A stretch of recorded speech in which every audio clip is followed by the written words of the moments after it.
Hi. WATCH stands for We All Take Care of the Harvest.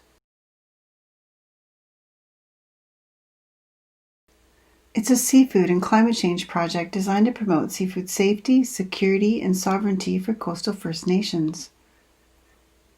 The inspiration for the WATCH project was a massive marine heat wave, a blob of weirdly warm water that appeared off the Pacific coast in 2013 and stayed there for several years. It was linked to poor salmon returns and the arrival of new species, including southern plankton. These were smaller and less nutritious than the plankton that normally forms the basis for our marine food webs.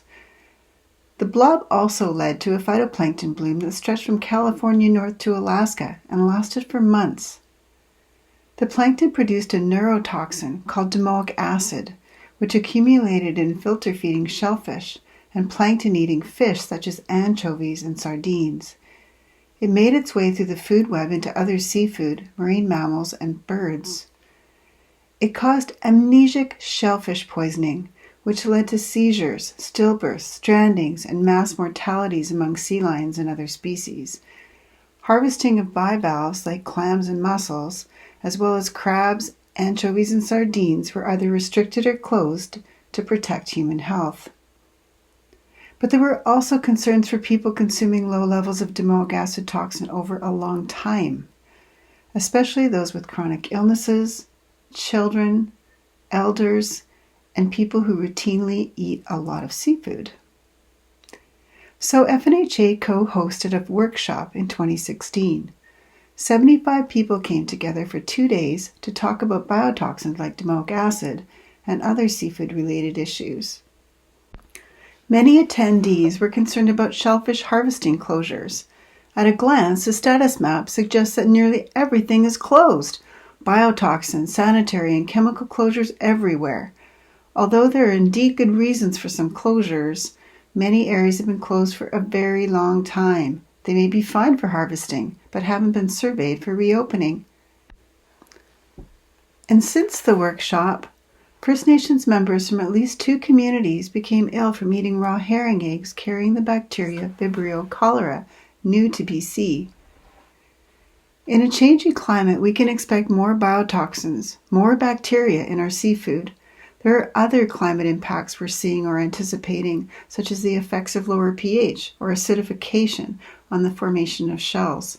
And there are still other impacts that we just don't yet know about. So how is the WATCH project going to address these challenges? To begin, we align with the First Nations Health Authority's Population Health and Wellness Agenda and its 7 directives, with a major emphasis on Directive 1, community-driven, nation-based. And we aspire to at least 3 goals. The first is to learn more about the factors that influence seafood safety in First Nation communities and the climate-related changes we might expect. Since WATCH is a pilot project, we intend to create a WATCH network that will continue to share knowledge and learn together. At its core is a project team with community coordinators, researchers, and monitors.